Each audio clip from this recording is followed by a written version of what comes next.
História infantil: A Cidade de Sopa.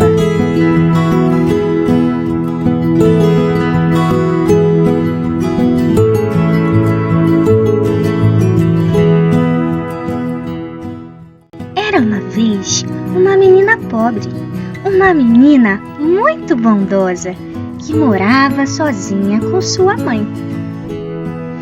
Elas não tinham nada para comer em casa.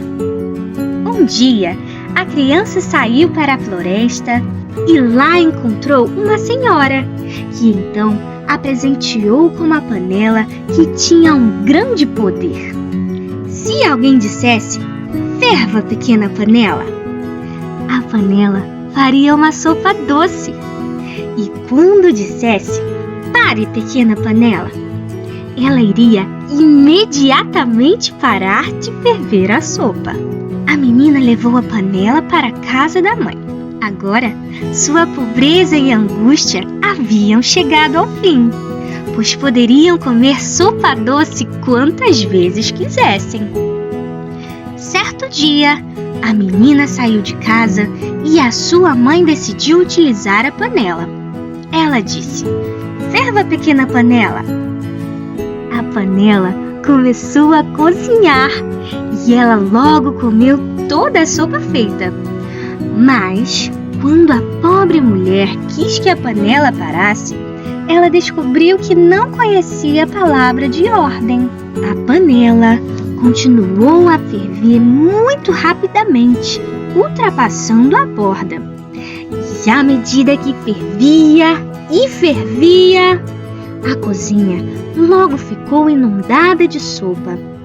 Depois, a casa inteira, a próxima casa e logo toda a rua estava repleta de sopa. Parecia que iria saciar a fome de todo mundo. E embora houvesse a maior necessidade de fazer a panela parar, ninguém sabia como. Por fim, quando a menininha chegou na cabana, disse: "Pare, pequena panela". Imediatamente parou de ferver.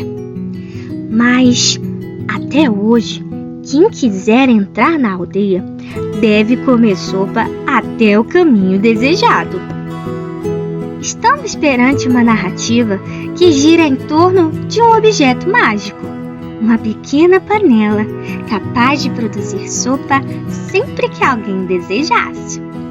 A panelinha surge no meio de uma floresta, como um presente divino para auxiliar a menina que vivia em condições muito difíceis. No entanto, os poderes mágicos são algo delicado e quem manuseasse o objeto precisaria conhecer as palavras corretas para comandá-lo. Assim, quando a mãe resolveu fazer sopa sozinha, não conseguiu interromper o processo porque não tinha esse conhecimento e inundou a cidade inteira.